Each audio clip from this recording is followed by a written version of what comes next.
Alright, today I'm going to go ahead and show you how to replace the AC compressor on a 2005 Dodge 1500 with the V8. The AC components are pretty easy to get to on this engine. Instead of located on the bottom, it's actually on the front of the engine drive assembly. And the AC dryer is located right there. That's on the passenger side of the firewall. The parts that I picked up were from my local parts store. And it's a Murray new one. Here's a part number right here. This is the old compressor, but this is the AC dryer or the accumulator. This is the filter for the AC system.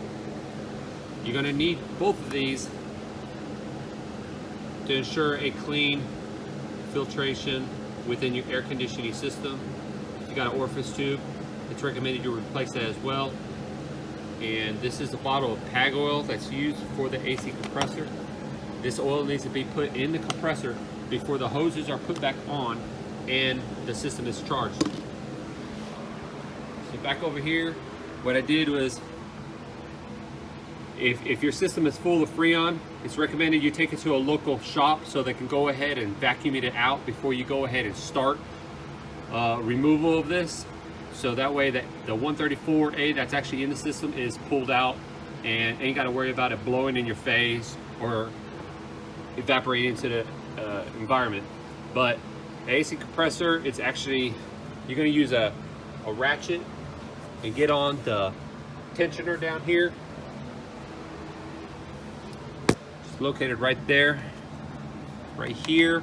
Once you go ahead and remove the belt, that's going to pretty much free it up so you can access the 4 bolts that are located right here that's holding this plate. You're going to remove those 4 bolts. Those are 13 millimeter. You got 1 bolt, 3 nuts. After you remove the plate, you're then going to access the 15 millimeter bolt right there. And then there is a 15 millimeter bolt right behind that plate that we went ahead and removed earlier. And then that will allow access to remove the AC compressor. You're going to go ahead and disconnect the cable here and here. And then with the Freon already vacuumed out of the system, this should be pretty easy and no Freon is going to blow out of there. So that's a 13 millimeter nut, 13 millimeter nut. You're going to remove those and the hose system, these hoses are going to come right out and the compressor is going to be able to pull directly up and out. Once you go ahead and remove it,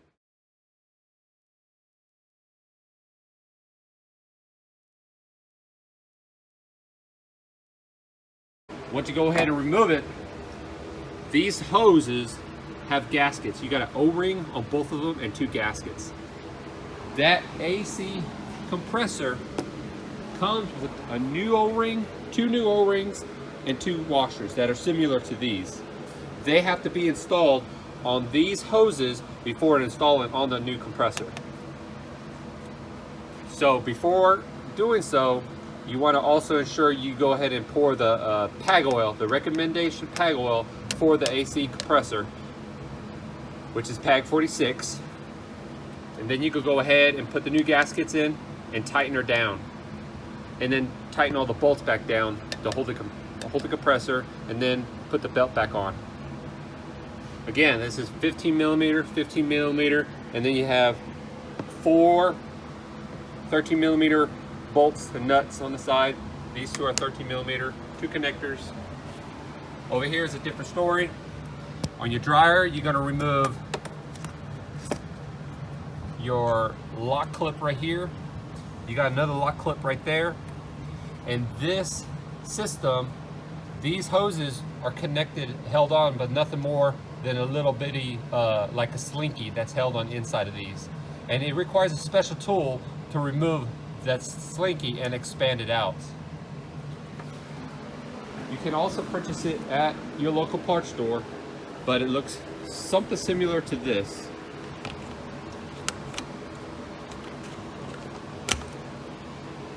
The actual size that you're going to need is a 3/4 inch removal tool.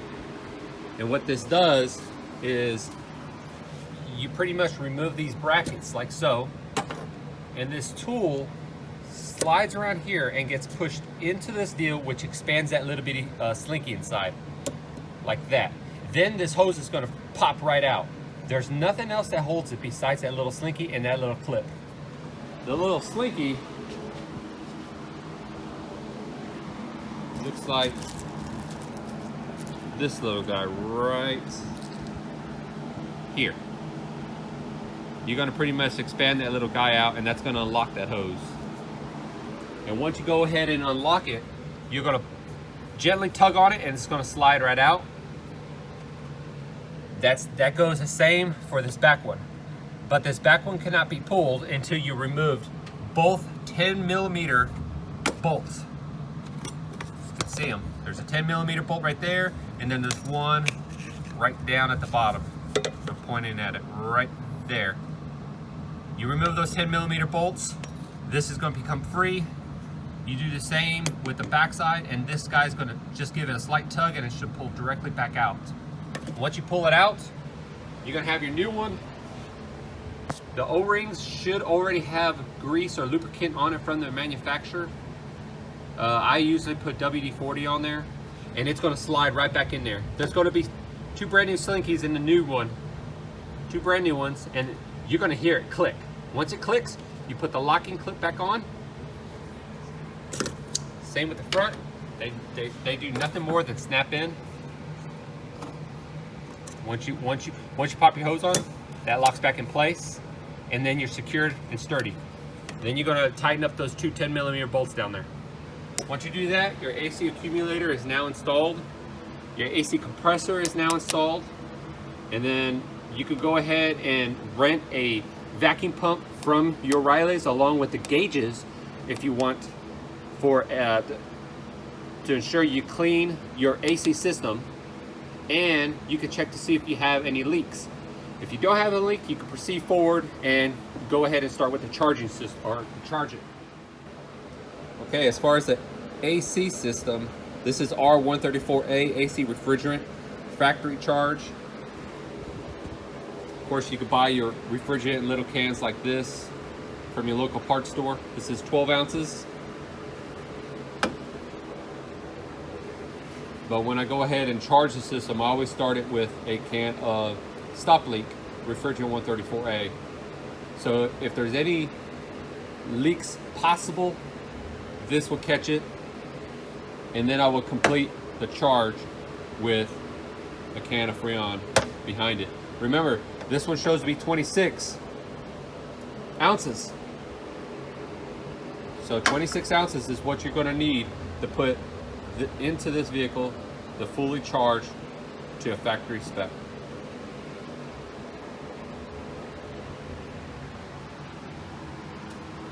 And so we're going to go ahead and hook up our gauges.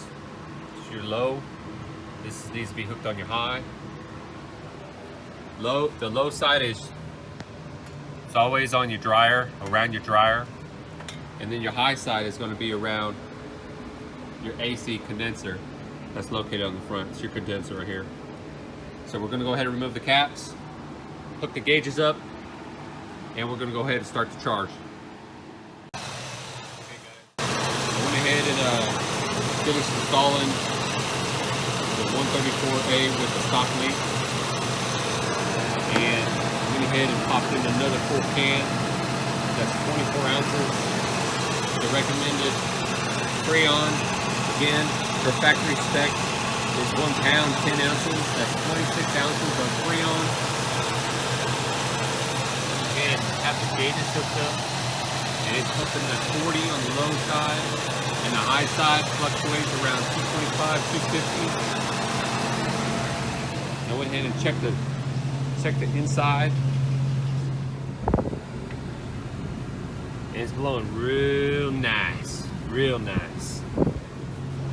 Another way to say that it's good is you want to see this underneath it. That sweating right there, it's that AC evaporator doing its job, cooling the cab. 26 ounces Freon, pressure's kicking, everything looks good. And if you don't have access to one of these gauges, of course you can rent these at O'Reilly's with a deposit. AutoZone should be able to do the same. Advanced Auto Parts. Just check to see if whatever your local parts store might be able to do. Rent that AC gauge unit to put the Freon in, or you can buy that AC Pro, and it's got the gauge unit with the hose. Of course, it's just the low side on the gauge, but you want to make sure it's reading around 35, 40 on the gauge deal, and you got 26 ounces in your system. So, if you guys have any questions or concerns that I might be able to help out, please comment, and I'll go ahead and reply back as quick as I can. Hope you enjoyed the video. Thank you.